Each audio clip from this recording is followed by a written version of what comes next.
Good evening, wherever you are in the world, Norfolk, across the UK, and the far corners of the globe. We are delighted to have you with us for what month are we in now? It's all drifting together for April's Cley Calling Online event, and we are doubly delighted this evening to welcome Sam Lee, folk singer, collector of folk songs from through the ages and lover of nightingales, which is the subject this evening. Sam, you're joining us from hours and hours and hours of conversations by Zoom, aren't you? I mean, that's how we live today, you know. I'm fairly immune to it. But yes, but this is the highlight of my evening. Well said, sir, if I may. You're still looking very, very full of energy and full of joy, which is there's obviously something right in your life. Good evening to everybody who's in the audience with us this evening. As always, we are delighted that you're with us. Now, as I always tell you, this is a free event, and that will be the case for our online Cley Calling events. However, we are at the moment, as you will have seen yesterday, I think it was in The Guardian, today on Channel 5 News, or maybe yesterday, we are fundraising to buy a chunk of land around our fabulous Thompson Common Reserve in the Brecks, down towards the border with Suffolk, where we will be restoring ancient Breck grassland and also digging out pingos, the periglacial ponds, which have been lost. And so to do that, we need money. So if anybody is feeling fabulously wealthy this evening, David, who is producing the event from Cley, will be putting a link in the chat, and I believe the same link will also be in the emails you've received about this event, and that will be telling you how to give us all of your money to purchase land at Thompson Common. Thank you very much in advance. Now, I don't have a physical copy of Sam's gorgeous book because I have... Sam, do you have a copy on you? Can you wave a copy? I do. There he goes. Sam is modelling a copy of The Nightingale. I read it as a PDF, which is why I don't have a physical copy, but it is very, very beautiful indeed. And you can purchase it, and you can purchase it in particular through our friends at Wild Sounds and Books, who stock all of our visitor centres. And we're so excited they'll be back open again very, very soon indeed. And Wild Sounds and Books have a link which David will also put in the chat and in the emails, through which you can purchase. And by so doing, you will not only benefit Sam and his work for Nightingales, but also make a small donation to Norfolk Wildlife Trust, for which thank you very much. And as always, there is a question and answer box. I shall burble along asking some questions of Sam, but if you have questions, depending on how the evening goes and how much time we have, we might ask some of those questions. So please pop them in the question and answer. Some of you we might try to bring in live, but to do that, you have to be logged in under your name. Once or twice people have asked questions as anonymous, and we're unable to bring you in live if you do that. And some of them I shall read out, and apologies in advance to anybody we don't manage to get around to. I have prattled quite enough, and it was decidedly un-Nightingale-like. So Sam, you've been talking for hours now about your book and about nightingales and singing. So I'm going to start by reading yourself to you and then asking a question in response.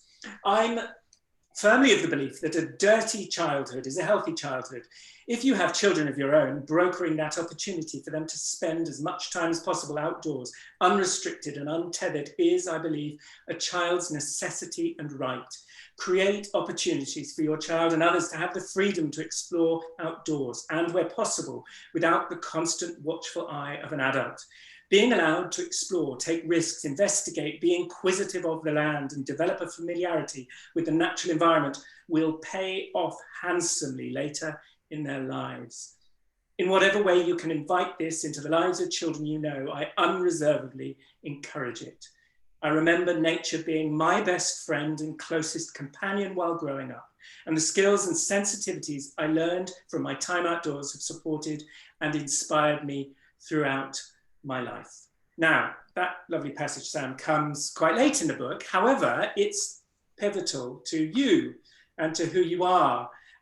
So tell us how you came to be a wild child yourself, and then we'll get later on into how that's translated into nightingales. Oh wow! Oh, it's funny hearing that, and I do agree with myself still that is you know, it is our right. It's every child's right. I started off not in the wilds of North Norfolk, but in the different sort of wilds of North London. I grew up in Kentish Town in Camden, murder capital of Britain at the time I was growing up. I somehow survived the hard streets and found my sanctuaries. And nature, I wasn't a very popular child. I was not the cool kid at school. Let's just say that. But I found great companionship in nature, and started with an enormous love of mushrooms. Actually was my kind of obsession, which I was laughed at ruthlessly, and how wonderful it is to see the mushroom revolution happening right now. Again, the renewed appreciation. And yeah, I was my parents were very good at getting me out, particularly into the chalk streams of Hertfordshire and the Brecon Beacons and Black Mountains of Wales. And I had lots of very fortuitous opportunities to get me out into nature and learn a kind of way of being in nature, confidence that, a different sort of confidence, not a street wiseness, a kind of field wiseness, I guess I should say. I've just wish I'd written that in the book. and that's not about being it's not about being able to identify and, you know, but it's more about a sort of the confidence to not see the barriers and those confinements of the natural world. And I was very lucky to have mentors and teachers and people who guided me in my growing up to teach me how to just cross rivers, how to climb trees, how to lope stiles, as it's called, leaping fences, get through barbed wire, and find my own paths in nature. And that for me, I mean, we were just before this conversation started talking about a mutual friend, Nick Hayes, the writer of the Book of Trespass, and an inspiring character to reveal how much the boundaries and the private lines of private land have defined how we grow up in relationship to nature. And I had quite a radical upbringing of not seeing them as barriers, but seeing them as opportunities to be more animal-like, actually follow the desire lines, the natural paths of species, and follow my nose more than anything, and to ignore regulation. And that's something that is a very hot topic right now with the police laws coming in and the criminalizing of trespass.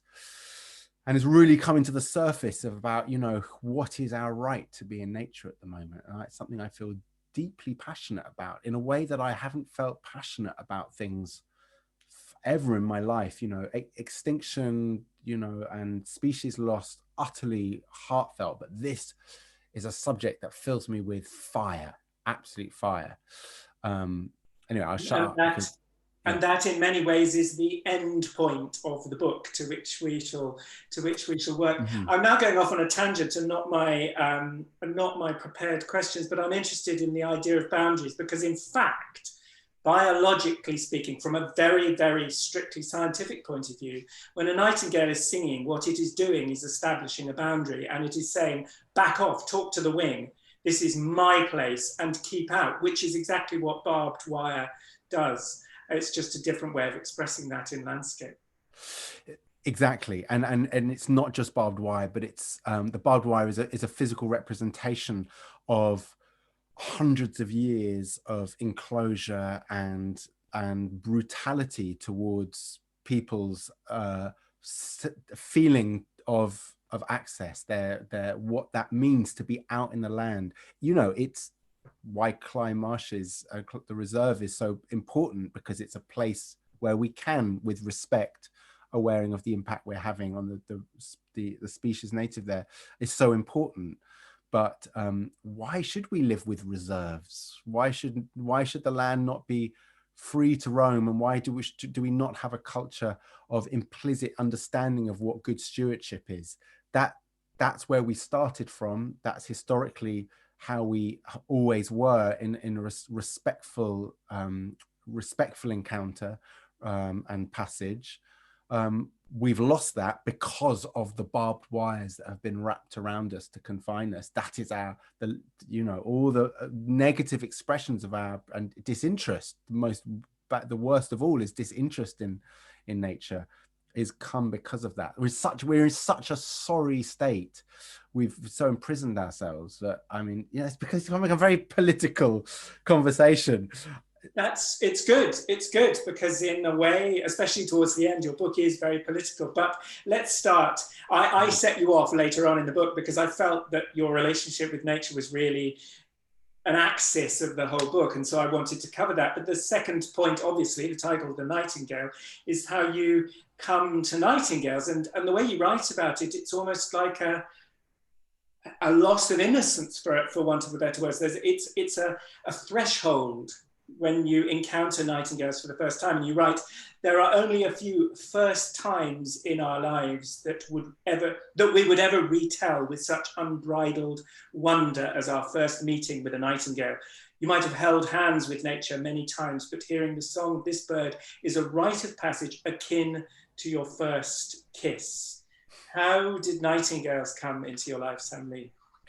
It was a blind date. We were set up. And actually, it totally was. I was taken by friends in Sussex who just said, "Have you ever heard of Nightingale?" And I was like, "No, let's go out." And I was led in the dark, which is, I have learnt to just adore the dark, because none of those boundaries and thresholds exist anymore. You are animal, and you are at the mercy of nature. And it's a wonderful place to kind of a way of being transgressive in that sense, because you're blind to all the rules that define normal behavior, which is very exciting and it's very illicit and clandestine in all the senses, both legally and from sexually, all these things that suddenly become very kind of wonderful. And the group of friends of mine took me out to Ardingly Reserve in Sussex, and and it was definitely better than my first kiss, I'll tell you that. This again is off script, but you've brought it out of me. My most beloved friend in the world died of cancer 3.5 years ago, and when she knew for a long time that she was dying, and we tried to pack the 2.5 years she had with as many things as possible. And I remember taking her to hear a nightingale when they bred not far from us here, and standing on a warm evening, and that outpouring of sound, and it's just the most remarkable, cherished memory. That sound takes me right back there. But of that sound, lovely. You say of your first nightingale, I believe, to me, the song was visual despite the darkness. I was reduced childlike to a state of wonderment, grinning inanely and transported through deep time, deep song, and deep earth. And then later on in the book, he is the Joni Mitchell of the thicket. The nightingale sings your very truth, undressing and exposing, and not always painting the most flattering portrait of yourself. And I've got another couple of quotations here from authors who have in fact have been our guests in different ways at Cley over the last few years. Isabella Tree, her Wilding, the song of a nightingale is not an easy ride. And 2 months ago now, the wonderful Melissa Harrison, who lives around nightingales in Suffolk and is a complete joy, we spoke about the stubborn light of things, and she writes, this would have been one of her Times articles that's ended up in the book, hearing a nightingale sing is like briefly falling in love, so utterly intense an experience it is. Given their rapid decline, it also provokes the same half-stifled sense of precariousness and loss. When at last I managed to tear myself away, joy-struck, heart-sore, flooded with feeling, everything around me appeared even more beautiful than it had before. As I passed our little village church, the sound of morning service reached me, but I felt blessed by my encounter with the nightingale. My own holy communion had already taken place. Now, you've just written a book about nightingales. What is it about nightingale song, Sam, as a songster yourself? What is it about nightingale song that elevates it to that level of description from three very, very fine authors? I mean, it's so wonderful to hear Izzy and Melissa to speak from such different perspectives. You know, the complexity of the song, you know, a musicality that is so alien yet so exquisite. And Melissa touches on something that is also another side for me, which is the sacredness of the song. And it's not just the song himself, the singer himself there, that it's the quality of space that we are able to get to and descend into when in the presence of the bird. And I want to try and be as brief on this, because it's a massive thing. When one is in the presence of a nightingale, one is hearing the sound that the I find rising up, you know, the thousands of years of appreciation and interpretation and projection and exchange and folklore and story that has been woven around the nightingale. That's all channeled, all the poets, and although I can't recite their poems, just all knowing all those ancestors who I stand in the, you know, in the on the shoulders of, who have been through their on their communion, their confession often with the nightingale, from the tragedy of John Clare to the kind of to the, you know, to the melancholy of Keats, to the D.H. Lawrence's sort of fun pokingness.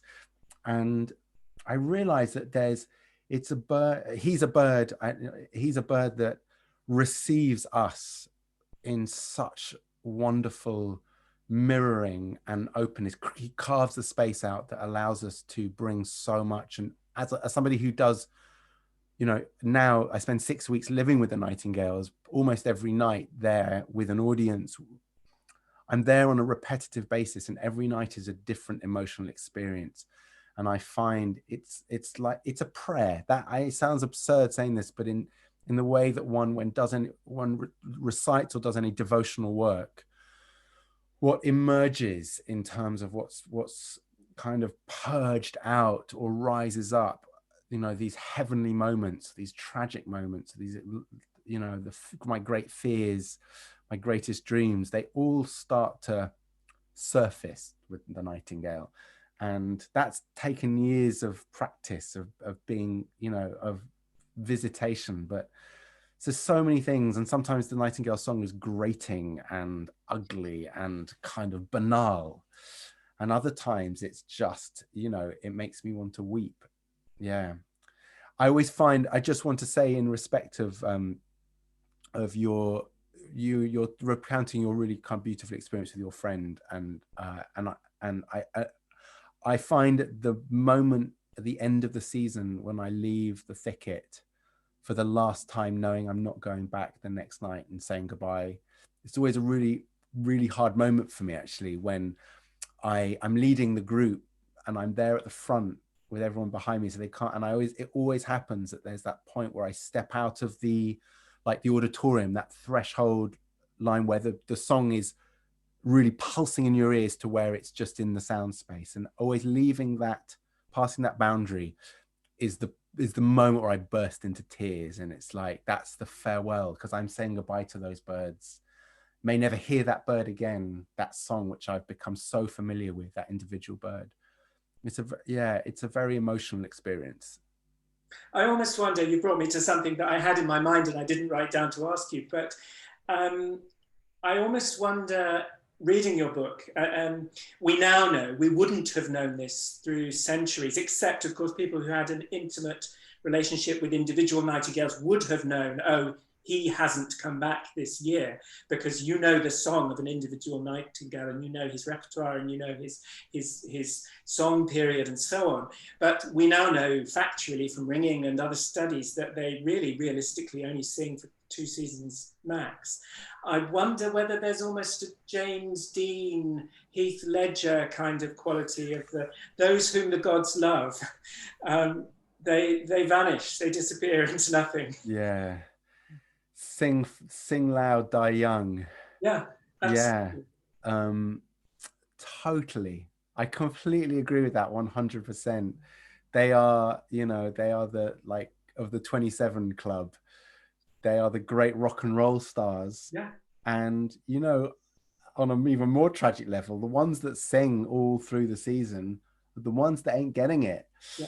You know, and the fact that they may not make it back the next time, they're going to have their entire life and never get it on. And that's tragic. You know, I kind of bit of me goes, why am I identifying so much with this bird?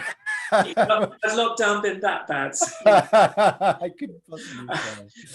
But yes, there is an ephemeral quote for all its muscular power and its intoxicating energy. There's also a tragedy to it, especially the ones who are still singing on the 3rd of June. Yeah. And you're going, oh, mate, it hasn't happened. Let's move on, shall we, Sam, before we get into truly dark territory. Another theme that's really strong in the book is of the woods as a shaper of human lives. And you touched on this earlier in your talking about your youthful exploration, but a few things here. You say, I love this. This is just before you describe coats as being crisp packet jackets, which I just absolutely love. I used to live in Bolivia and would take people to see very rare parrot called the red-fronted macaw, and it lives in the middle of nowhere, and you're staying in these awful places in the middle of nowhere, and you've still got to drive for 3 hours in the dark to get to the place where it roosts in the morning. And I say to I would, back in those days, I haven't been there a long time, would say to them, tomorrow morning I need you to be absolutely silent, because I am dismissing 10 other species of parrot and hearing the one sound you need me to find you. Sometimes it's a kilometre away. I need complete silence. And I remember once turning to someone and saying, which part of being completely silent involves chewing a polo next to my hair? And that's exactly what you're talking about with crisp packet jackets. But you say, before you go to find a nightingale, my advice is to ask yourself before leaving, does my bum sound big in this? Your experience of listening to the bird is utterly dependent on how noisy you are on your expedition. And that's a first step on what I see as the theme of the woods shaping people. But then you go on. The intention of the journey is, of course, to hear nightingales, but it also serves to deepen and open your sensory perception. In meeting them, you can in some ways become them. Follow their example and let your senses accommodate the ambience of the woods, acclimatizing to the darkness and silence. How much you want to dare in this playful inhabitation is up to you. Either way, you will experience a sensory shift in the dark, a handover of leadership from your eyes to your ears, skin, and nose. It's going into the woods in the dark is an act of humility and self-exposition in many ways, for you at least. Yeah, nice words, actually. Yeah, it is. It's also, you know, I make it sound maybe they're a little bit too serious, but actually, I think that kind of the quality that I want to impress is, you know, okay. Firstly, I should say that this is about us not just having as little impact on the environment that we're walking in, because that's the most important thing about being respectful of that time of night, a time of a great activity but quietness for the animal kingdom and the bird kingdom, and not impacting upon the bird's habitat, mating opportunities. And I'm pleased to say the nightingales I work with, our population has been growing every year, so we're having they're doing all right.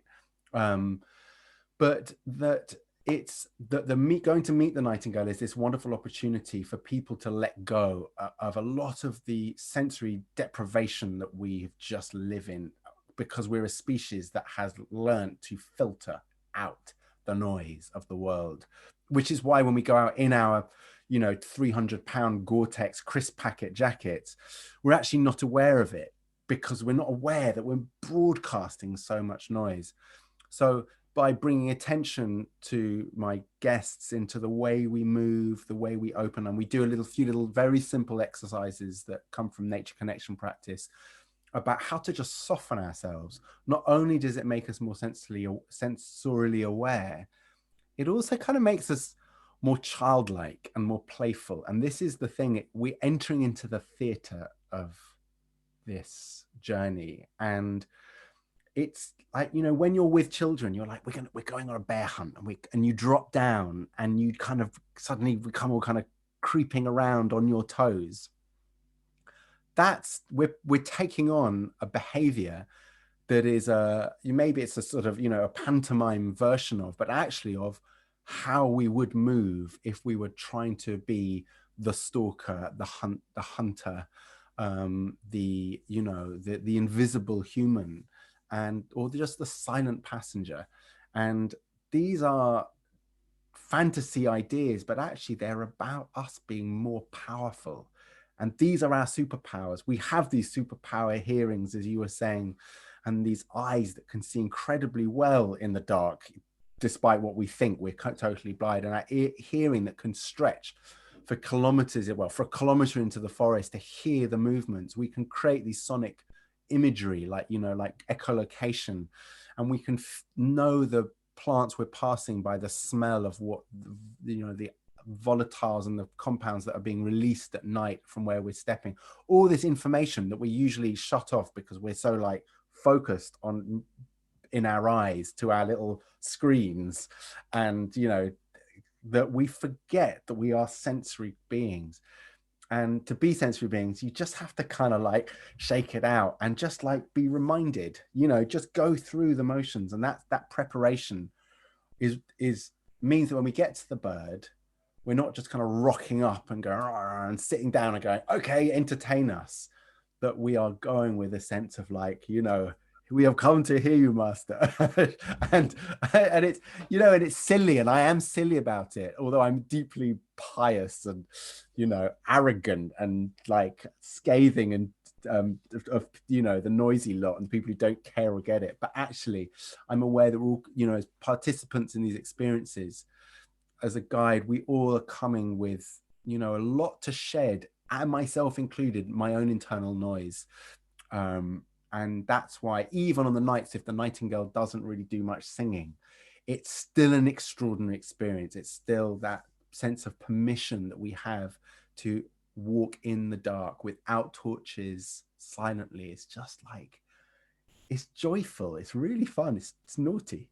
And there is a sense in which the woods change you. I was struck by two things when I was reading those passages. One, in As You Like It, the court moves to the woods, and I think it's Jaques. It is 30 years since I read it, but I think he says, if it should come to pass that any man turn ass, leaving a life of ease, a stubborn will to please, because they go off and they choose to live in the woods in search of a purer life. But I was also struck by, do you know Sondheim's Into the Woods?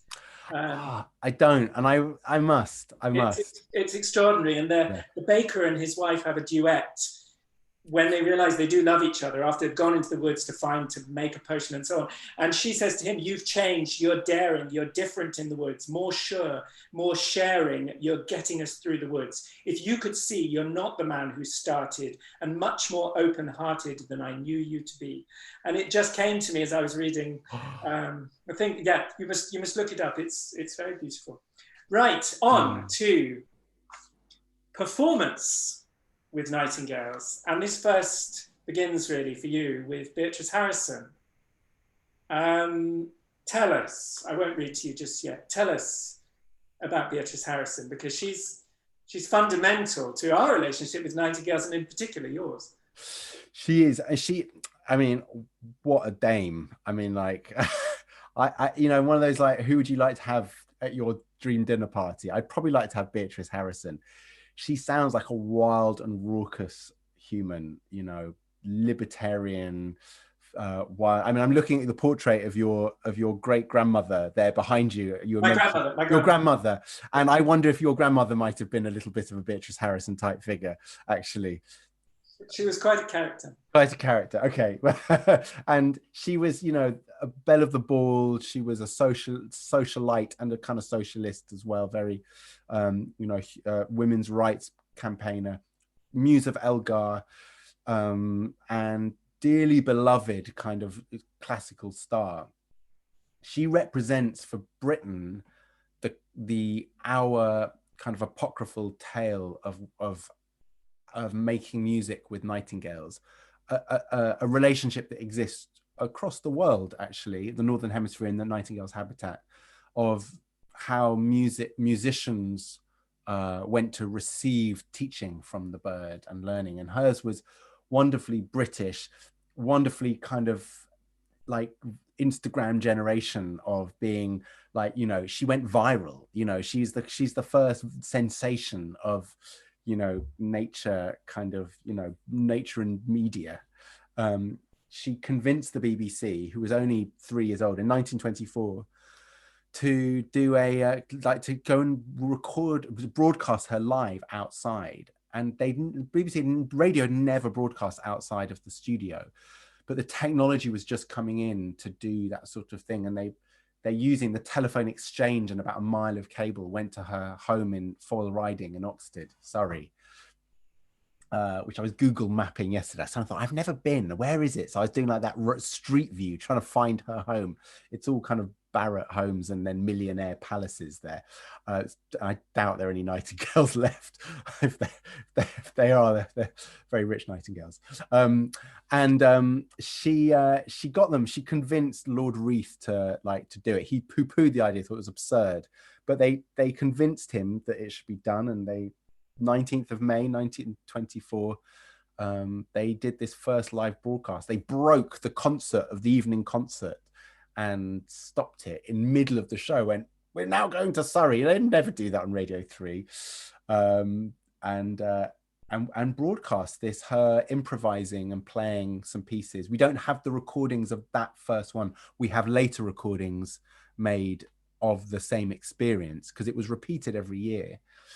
And it just became huge all around the world. And she'd go on tour to America, and she'd give her address to like a concert hall of, 4,000 people, like sort of Albert Hall type venues, go, come to my palace and drink tea with me. I'll show you the Nightingale. And literally hundreds and hundreds of people, buses would come to her home, and she'd lay on tea service.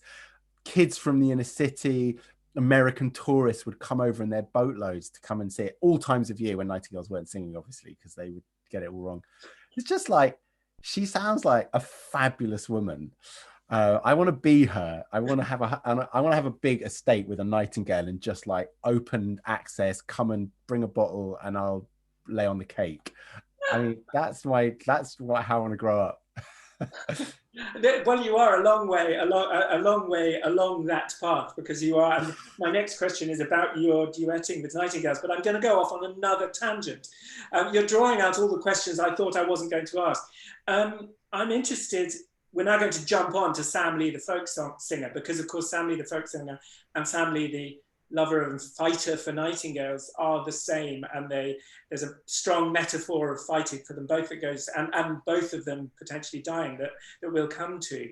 But I'm interested that she existed. It was your mention of Elgar, because the last very big expression of folk song in Britain was an Elgar, Percy Grainger kind of, which in a sense formalized them, fossilized them in an Edwardian sort of way. And what you do is very different from that, and attempts to keep them alive, and you play with musical stars, and you do. I'm fascinated that Beatrice, who had such an intense and free relationship with nightingales and was so famous for it, she was actually also part of that same. Am I making any sense at all? You nod very politely. No, very, very much. I mean, you're right. We look back at it as though, because the way we play the Lark Ascending, or, any of these kind of, seminal pieces, is exactly the same as the way they were written. But of course, when they were composed, they were radical, to take a folk song from an old farmer and, and to expound them into these incredible sound worlds is phenomenal. In some ways, folk music and its interpretation has never quite achieved the same grandiosity and brilliance of those early those early composers, your Vaughan Williams, your Butterworths, and what they did to liberate the songs from, in some ways, a very modest tradition of solo unaccompanied singing with a bit of ornamentation, and but into these high art is phenomenal. And what I think the sadness is more that tradition hasn't continued, and there has been a slight ossification of folk music to a certain extent in the rate of evolution and of the way compared to the rest of the music industry, let's say contemporary music, contemporary classical, jazz, which is going in phenomenal directions. English folk has still stayed very modest in its expounding. It's beautiful and wonderful what there is, but it doesn't have that, I don't think, that spirit of ambition and exploration in the way that music is such a fast, rampacious, and maybe that's the way it should be. I make no judgment on that. What I think I'm fascinated by in the way that not just the way I compose and make music as a not just as a singer, but as an arranger and as someone who makes recordings, but also as somebody who creates musical experiences, is that this is where my nature training for me is very, has been my, I was never trained in music. I've never had a music lesson in my life. I'm a complete chancer and charlatan, but I have learned from the natural world in terms of how the ingenuity of nature, the creativity, the way nature is such a sort of explorative and ingenious, biodiversity, the principles of it are everything you need to know in terms of composition and collaboration. And when I make these events with the Nightingales or other concerts and other experiences, what I'm trying to do is create moments of musical conservation and not preservation, and allow that freedom for things to explore and happen in a way that's relevant for the listenership and the situation we live in right now, because we live in extraordinary times. The music industry is collapsing, the ecosystems are collapsing, communities are collapsing, everything is falling apart. And at the same time, that's a wonderfully fertile place for things to happen that tap into the ancient way and also be bringing in the modernity. And for me, I'm just playing around with ideas of exchange and cross-fertilization. Just before we come to your own singing with Nightingales, which you've touched on a number of times now, in your 5x15 talk, I've been stalking you online, you say, you quote Gustav Mahler, who himself was an extraordinary innovator, quite extraordinary musical mind. Tradition is tending the flame and not worshipping the ashes, conservation and not preservation. But your own duets with Nightingales, let me read to you briefly. That night was my Damascene moment. I wasn't just listening to the bird. For the first time, I entered into a conversation with him. Both our songs came to life as the power of those ancestral melodies surged through me. It felt new and different, hearing the combination of those two melodies woven into one, more wild and ancient than the sum of their parts. I felt a growing suspicion inside me there and then that I was going to be stuck in that thicket for a very long time. Indeed. How long have you been in the thicket, Sam? Oh, I'm still there. I'm still there. If I'm not there, I'm dreaming of being back. And my God, like right now, those blackthorn bushes are like, cotton bud coral reefs. And I just long to just crawl back in and yeah. Soon.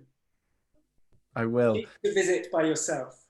Say that again. At least to visit by yourself. Oh yes, no, I've already been doing it a little bit this year. I've been out in a few places to try and hear them, and they have arrived back in the UK in some places, but not where I went.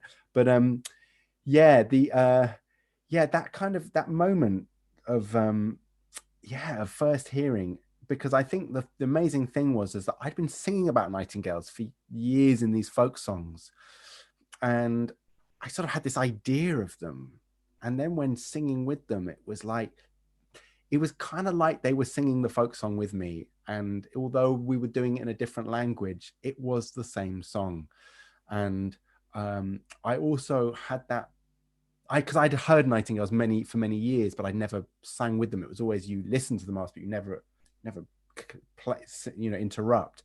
And so this was a very kind of dangerous and daring thing to do, and so maybe possibly slightly rude and inappropriate. But what I sort of felt was all those singers, those generations of those singers that I'd learnt the songs from going back hundreds and hundreds of years, they'd all listened to the Nightingale. So when they sang that folk song, you hark, hark, hear the nightingale sing, or, you know, I thought she was an angel bright, 12 long months since first we met. And, you know, we were there listening to the nightingale, all these wonderful lines. And there's so many moments where the nightingale comes in through these lyrics, these amazing lyrics. Suddenly I'm like, oh my God, I know what those singers were thinking when they sang that line. And by understanding that sense of implicit knowledge and appreciation, it suddenly enlightened me to how much within these folk songs there is within them a sort of deeper knowledge that we have lost, that will never quite understand what they knew that when they sung those old songs, even though they might not seem so profound, there was a deep profoundness of their relationship, of their knowing about the turtle doves and the cycles of the rhythms of the season and the succession of plants and harvests, and, you know, that deep attunement was behind every lyric they sang. And even though they're simple lyrics, they have great weight and gravitas within the kind of what they meant. And I had a sudden eruption of that, about how little I know and how unconnected I am, and how much I'll never quite, you know, feel the way we once felt, the profoundness of that, of the love of the land. But that was an activation of that relationship to my songs, to our songs, I should say, to the folk song. Because the songs sing through you. And the very next thing that I wanted to talk about was this idea of a parallel path being trodden by folk singing. And many of the songs you have collected from friends in the Irish traveller community, in the Pictish traveller community, or folk singing community, and in various other communities with whom you've been an apprentice in many ways. But also the Nightingale is on a path towards winking out in Britain. And the first quotation, actually, which I took from your book for this, pretty much sums up what you just said. In the damp shadows of the blackthorn, I felt the smiles of the old folk singers I'd worshipped, who had carried our ancient songs grinning all around us. The millennia of nightingales gone before were channeling through this one bird in his insistent liturgy. And that was where it all began for me. For you, I think the extinguishing life by life, mind by mind, song by song, voice by voice of the song tradition, the folk song tradition, and the one blackthorn thicket disappearing, nightingale winking out here, they're the same thing, or they're a metaphor for one another. Yeah, and they are deeply interrelated, this idea. I mean, yes, on a kind of technical level, this idea of the attrition that's happening to ecosystem and habitat loss and species loss is exactly the same as what's happening to intangible cultural heritage, you know, language, indigenous language, oral traditions, those wonderful, subtle, nuanced cultures and accents and colloquialisms, all that's the forgetting, the great disappearance. The graph to chart that loss of oral culture and ecosystem culture happens at exactly the same rate and is subject to exactly the same situations, so, you know, inputs and affected in the same way. It's very fascinating the way we look at it on a global level as well as on a local level. And, you know, my days of song collecting are sadly over. COVID has really also put a great end, because I can't go and visit the elders who are still just alive, who are my teachers and who I've spent 15 years recording, the hundreds of singers from the Irish traveller, the Romany Gypsy and the Scottish traveller community, the last of our wisdom keepers, the last of our ancient tradition bearers. And over the last 5 years, I've watched gone to visit again and again these singers, and one by one they've died and they're not around anymore, and that line of song is forgotten, is ended. Their children and their grandchildren are not singing them. So there's a sort of, I go into those homes and there's a silence. Those songs are not sung anymore, and you can't hear them. You can conjure them up in imagination, but I will never smell the breath of that old lady crooning out a 1,000-year-old ballad. What that feels like, the cracks in her voice, the vibration of being in the presence of one of those wisdom keepers, you know, those our source singers. It's the same as when I go to a nature reserve, and there are places in the country that I go to now where there's been a small population of nightingales, and I go there on a early May late night, and it's silent, and I know it's silent because there simply aren't any there. They've just not survived, and that breaks my heart. And that's a pattern that's growing, and that in 30 years from now, I may not be able to hear a nightingale. The future generations will not have that privilege of what we've been talking about. Is shocking, is really shocking. I can cope with the folk singers being on recordings and young folk singers reinterpreting, but you can't teach a blackbird to sing like a nightingale. It's just the fact of life. We have such a loss at stake, and we seem to be blindly walking towards it. And ultimately, it's our suicide too. And it's so, yeah. But then, God, I mean, I would say terrible things like, is our lives worth living if there are no nightingales to listen to anymore? I mean, for most people, that's a preposterous thing to say. But for people like us listening, I'm sure they'll understand what that means. I'm perfectly certain. And I'm going at this point to bring in a familiar voice to you. David, can you bring in Amy Jane Beer, who has a question for Sam along those very, lines? Amy, good evening. Love you, Amy Jane. Hello, both of you. Yes, you. Thank you for this conversation. It's absolutely brilliant.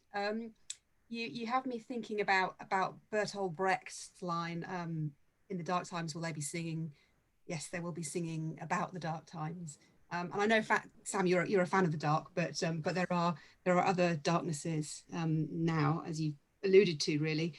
So my question really was, what's a dark place that you would really love to be able to light up, if you could pick just one?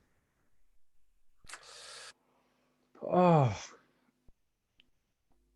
you know, it's I because it's you asking this question, and listeners have probably gathered that we know each other, and the first time we ever met was at one of the most profound moments of my life that I was so pleased to, you know, be part of and sharing with you and many others, was a Nightingale sang in Berkeley Square Extinction Rebellion action, where you and about 1,500 others and your son played the Nightingale out of our mobile phones in Berkeley Square, filled that space up. And, you know, that was an act of art and declaration of our love, but it was also digital, and it was, you know, momentary. But, you know, I love this idea that London, my home city, where I live and where I love, which is a green city, could really start to take lessons from Germany, from Berlin, and start to learn how we create wild spaces, and how we could, you know, bring nightingales back to Berkeley Square, to our city, to create the habitats that not just for them, but for other songbirds, and create real havens in our city spaces. Because, you know, if we can't get out to the countryside because we're not allowed, and we don't have the public transport systems, or we don't own private cars to get us there, why don't we make our cities as, you know, noisy with birds and green and profound, instead of these anodyne green spaces full of dog shit?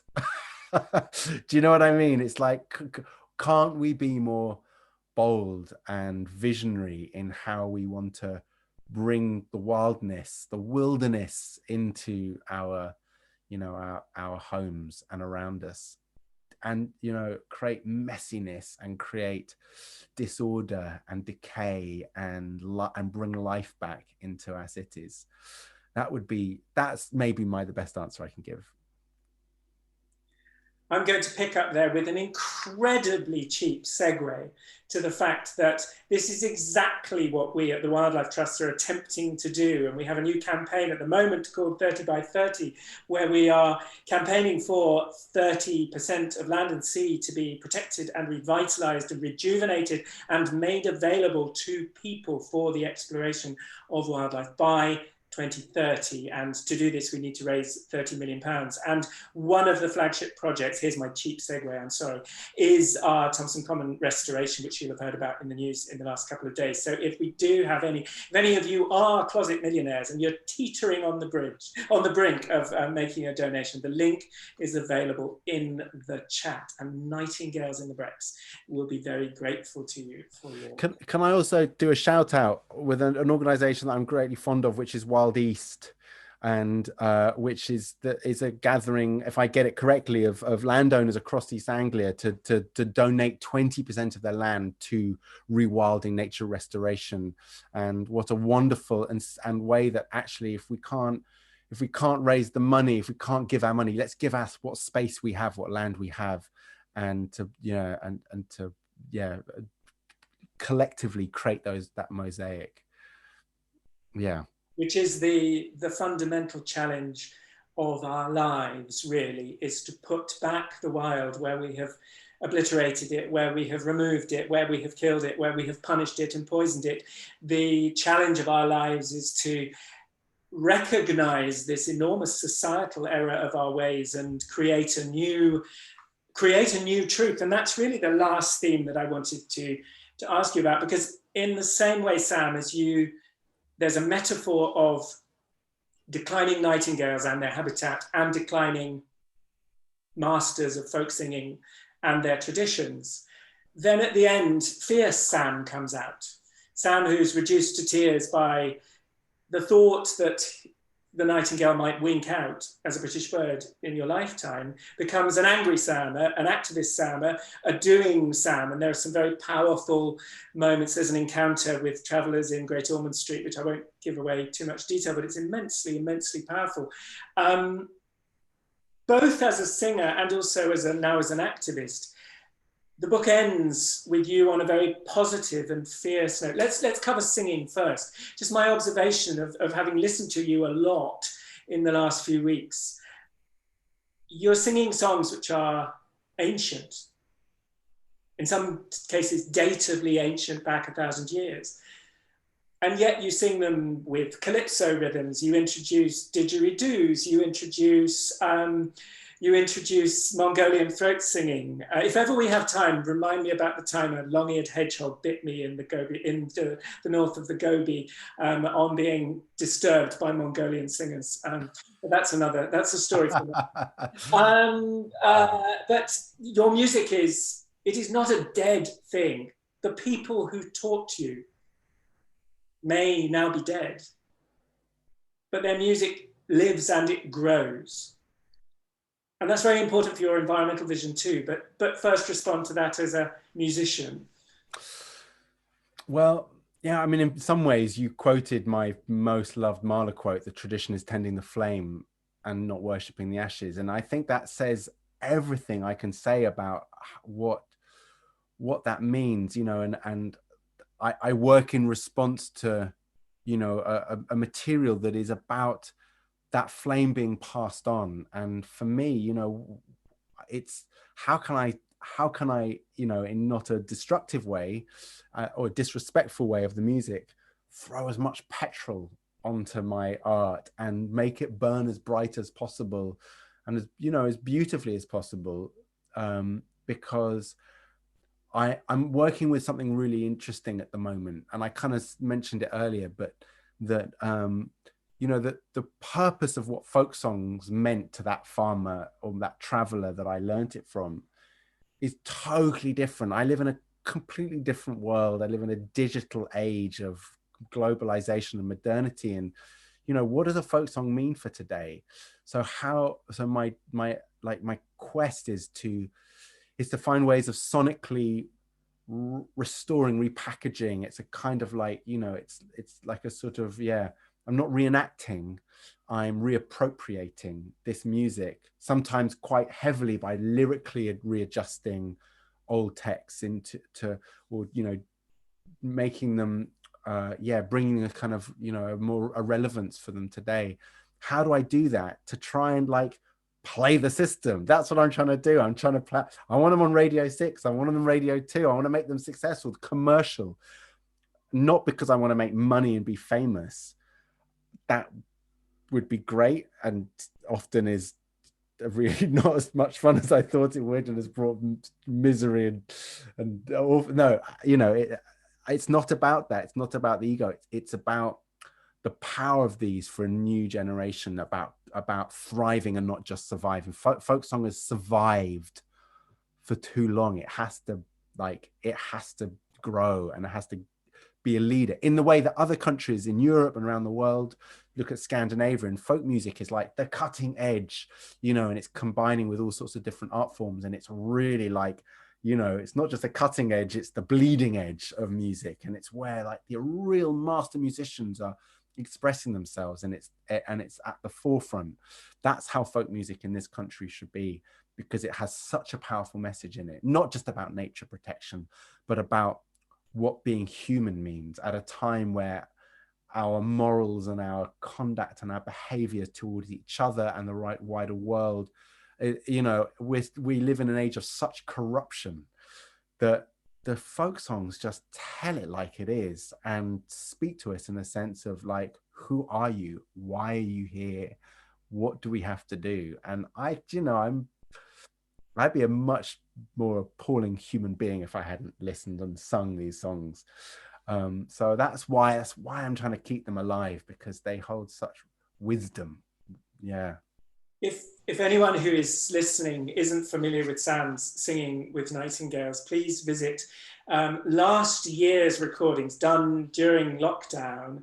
And the first recording, now forgive me, I forget the singer's name, but a young woman singer, an English, a British person, with a voice like the wings of a willow warbler migrating over the Sahara.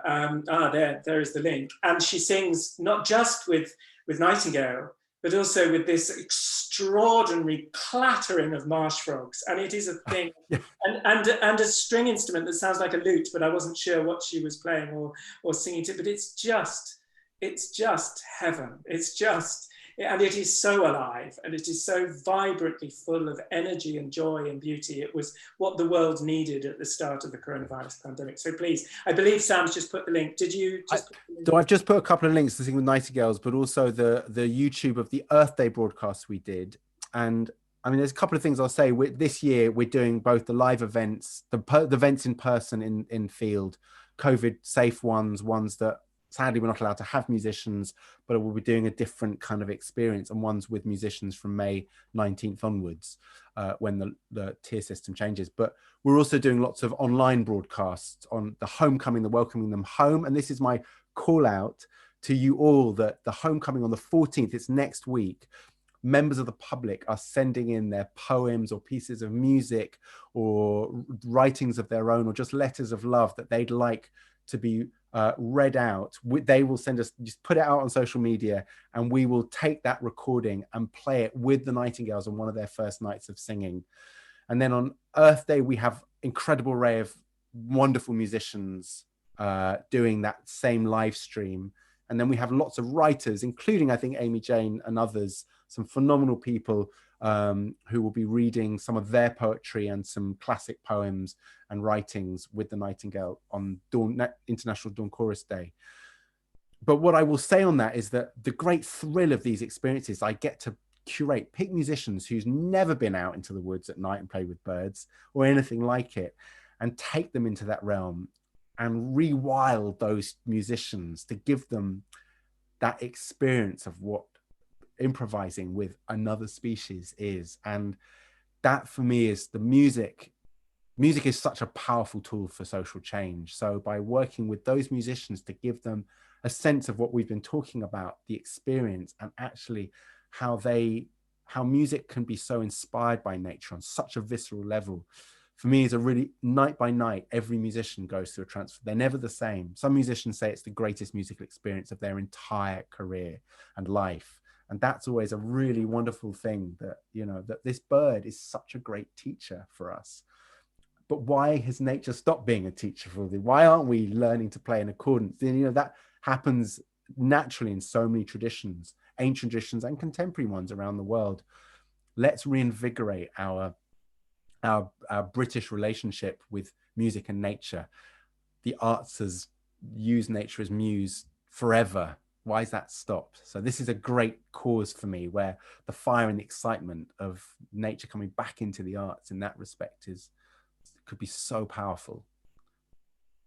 And of course, the final thing really that comes out of the book is that same passion. It's not just for nature coming back into the arts, but nature to come back into the landscape and our lives. And there are a number of moments where you have the fire switches on, the excitement is there, but I'm no longer someone who listens. I am someone who fights. I am someone who takes action, who is taking things into my own hands. Tell us about Sam, the environmental activist. Like, you know, I'm a soldier and I'm a lover all at the same time. And, you know, one feeds the other. That fire in my belly would not be satiated if I was always being a sort of, you know, light-footed romantic and waxing lyrical as I am right now. I think there's also a bit of me that's, you know, I need to, like, that's great and that's so important because that's about changing people's hearts. But ultimately, you know, we need to chain ourselves to fences. You've got to smash a few windows, proverbially speaking, to actually bring about the change, and also work on a policy and, you know, level. I'm doing that through Music Declares Emergency, the extraordinary music industry shift that's happening for us to go carbon zero by 2030. But, you know, my activism works on a kind of, on a campaigning level as much as it does on a level of actually, sometimes we just got to get in the street and, you know, peacefully protest, because we are having that right taken away, and that's going to be the death knell of our ability to have sovereignty over our own lives. Because at the moment, you know, the screws upon us are so tight through this new bill. It's terrifying of what this permits in the way of autonomous dictation of our environment. And quite clear, this government has no intention of protecting our environment suitably to the point that it needs. So I think standing up physically and being present, because it needs body mass. So yeah. I was struck reading the book by the Hans Christian Andersen tale of the emperor who has a nightingale who sings for him, and then he's given a bejeweled automaton of a nightingale, and he falls in love with the bejeweled automaton, and then in the end it's only the real nightingale that can save him. And I was thinking, we as the Wildlife Trust, we are opposed to HS2, so I can talk about HS2. Right. We have this narrative of mitigation, that we're going to replace habitats that are going to be destroyed. So we have this societal narrative that we can flatten 108 ancient woods, and the odd sapling in a plastic tube can replace it. And that is exactly, in a different way, what Hans Christian Andersen is talking about in the bejeweled automaton. It looks something like a nightingale, it sounds something like a nightingale, but none of the essence of a nightingale is there. And you can't create the essence of an ancient wood by planting 1 million saplings in plastic tubes. It can't be done. Yeah, I mean, I'm totally with it. It reminds me of that, you can't make new old friends. It's that, you know, an old friend, a forest, an ancient forest is like an old friend. And it's not about a personal thing. It's about a collective relationship, and yeah, they take centuries to grow, and they will never quite be the same. that, you know, that, and what we lose is not just some beautiful big old trees. It's not about that. It's about the diversity of the mycorrhizal diversity, the insect diversity, and I think that you know, I was talking earlier about sensory perception.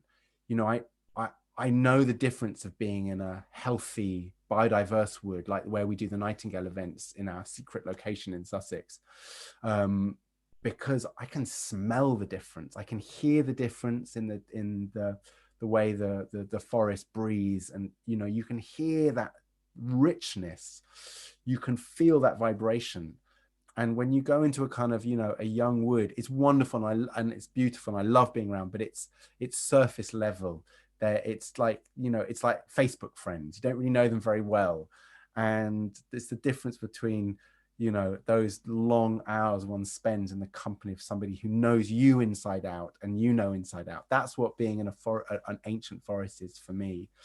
And you know, and that also, that sensitivity takes generations to build up those stories and you know, knowledge of that wood, and the relationships and the memories that one lays down in these places is for me so important. So when one loses them, yeah, it's lose a part of ourselves. I would like, on Norfolk Wildlife Trust's behalf, to extend to you, Sam, an invitation to visit a couple of our woods. One down in the Brecks, Wayland Wood, which is where the Babes in the Wood myth comes from. Which there's a wonderful folk song. Yeah. The wood of the Babes in the Wood. And also our Foxley Wood, which lies in the centre of Norfolk, which has an extraordinary history. It was treated with an Agent Orange in the 1960s to get rid of all the ancient trees. But happily, the canopy of the trees themselves, though they died, preserved the ground flora, and for 40 years it was a conifer plantation, and we purchased it from the end of the 1980s and removed all the conifers. And in the 1700s, the vicar of the neighbouring village, Ling, wrote a diary of all the plants that he found in Foxley, and every single plant has returned, thanks to the encouragement of the ancient woodland to be redeveloped, which is the sort of thing we can do. And it's the reason that we love seeing the kind of fire that you have, the passion. Before we go, Sam, wave your lovely book again, because it is a beautiful thing, and also a beautiful thing in terms of the ideas. People, you can purchase this gorgeous book for yourselves, for all your friends, full of Sam's wisdom, full of his stories, full of beautiful historic images of nightingales. And you can do that through the link in the chat, which is to the Wild Sounds and Books website. And by purchasing it there, you will also make a donation to Norfolk Wildlife Trust, for which we thank you very much indeed. I'm going to end thanking Sam with a quotation from near the end of the book. The crisis the nightingales and our natural world is experiencing is a failure of our imaginations to manifest what better looks like. Finding our roles in the ecosystem of nature protection is our ongoing challenge. I am of the firm belief that to change society's behaviours, we need to change people's minds. And to do that, we have to go through their hearts. Art, be it music, theatre, fine art, or any other vibrant way that we express our relationship to the world, is the most powerful agent in this campaign for ecological survival. We need every creative human bringing their voice to the chorus of climate action, and every member of the chorus becoming creative. Culture, it is said, eats strategy for breakfast. So people, everyone who's listening, I am sure you are equally as inspired as I am by Sam.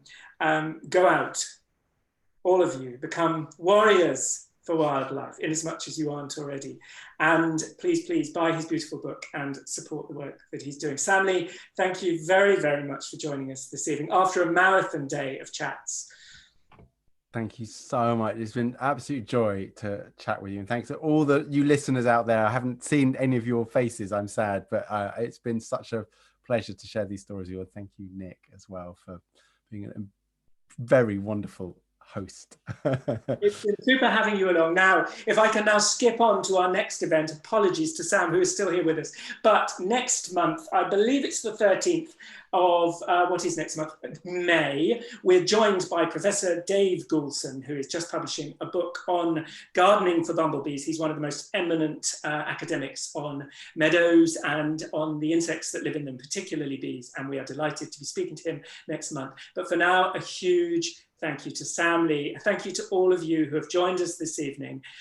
Stay safe, and we look forward to joining you again soon. Thank you all very much, and good night.